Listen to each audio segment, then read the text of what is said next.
Eh bien salut tout le monde, c'est OE Manga Animation, j'espère que vous allez bien de mon côté, ça va super. On se retrouve assez tardivement aujourd'hui, donc mercredi, pour la suite des licences de la semaine, donc pour la première semaine de juillet.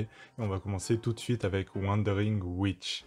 Eh bien c'est une jeune sorcière vagabonde, Elena, qui sillonne un monde vaste et bigarré, rempli de créatures surprenantes et de civilisations mystérieuses.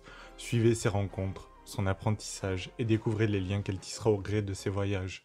Donc c'est une série avec un chara-design qui me plaît beaucoup. Actuellement, seulement 2 tomes sont sortis au Japon, mais je trouve que c'est une série qui a l'air d'être super intéressante. Juste après ça, on va découvrir Quand sonne la tempête aux éditions Akata. Et bien cette fois-ci, c'est l'histoire d'un jeune adulte japonais qui enchaîne les petits boulots jusqu'au jour où un ami lui propose un job bien payé qu'il accepte. Il se retrouve alors à devoir se débarrasser d'un corps d'une jeune femme. Évidemment, il s'en débarrasse plutôt mal et le corps va être retrouvé. Quelque part au Japon, dans une ville de province portant les stigmates d'un violent séisme, quand Sakai a accepté, une unique fois, un petit boulot de collecteur pour la mafia locale, en moins de temps qu'il n'en faut pour le dire, et tandis qu'un terrible siphon s'approche de la ville, le voilà impliqué dans une sombre histoire de meurtre, avec un téléphone portable greffé dans ses entrailles. Entre vengeance, secrets du passé, chantage et autres magouilles, ce déchet de la société arrivera-t-il à sauver sa peau? Je trouve que c'est une histoire qui a l'air d'être extrêmement intéressante, avec un rythme qui a l'air d'être quand même assez rapide. Déjà, le scénario est quand même très bien posé dans le synopsis, et je pense que dès le tome 1, il y a pas mal de choses qui sont mises en place. Les éditions Noévé Graphics vont nous proposer leur nouvelle licence. Alors on va commencer avec Girlfriend de Girlfriend. Et donc ça va parler de Naoya qui est en seconde et a enfin réussir à sortir avec Saki dont il est amoureux depuis l'enfance. Tout se passe à merveille entre eux, jusqu'au jour où Nagisa, une autre élève de seconde, lui déclare sa flamme.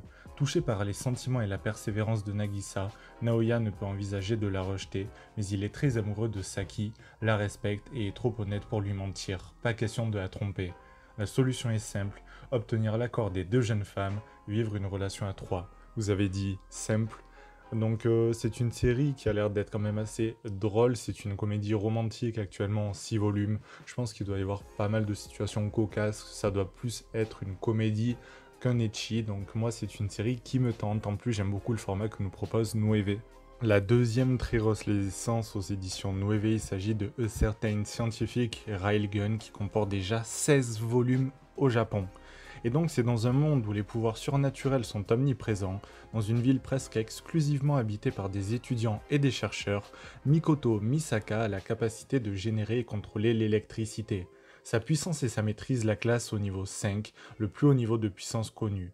Entourée d'amis au sens de la justice poussée, elle a une vie de collégienne relativement normale, mais une nette tendance à attirer les ennuis. Et lorsque d'étranges événements surviennent au sein de la cité académique, la célèbre Railgun ne pourra pas rester de marbre. Donc moi aussi c'est une série qui m'intéresse, de type aventure fantastique. Je pense qu'elle doit quand même bien évoluer vu qu'elle comporte actuellement 16 volumes. Et donc pour conclure cette semaine, on a le nouveau manga aux éditions Big Kana dans la collection Live, qui est donc de type tranche de vie sociale et qui se prénomme Entre les lignes en actuellement 7 volumes. Eh bien, à 15 ans, Asa perd ses parents dans un accident de voiture. Elle est recueillie par sa tante Makio, 35 ans, sœur cadette de sa mère. Makio est autrice de romans pour adolescentes, mais elle vit plutôt recluse car elle n'est pas à l'aise en société. L'arrivée d'Asa va bouleverser la vie des deux femmes. Asa découvre soudain le monde hors de son cocon familial et n'est pas habituée à quelqu'un comme sa tante, qui lui parle avec autant de franchise, quoique souvent avec maladresse. Makio, de son côté, n'est pas familière d'une cohabitation avec quelqu'un à qui il faut montrer la voie.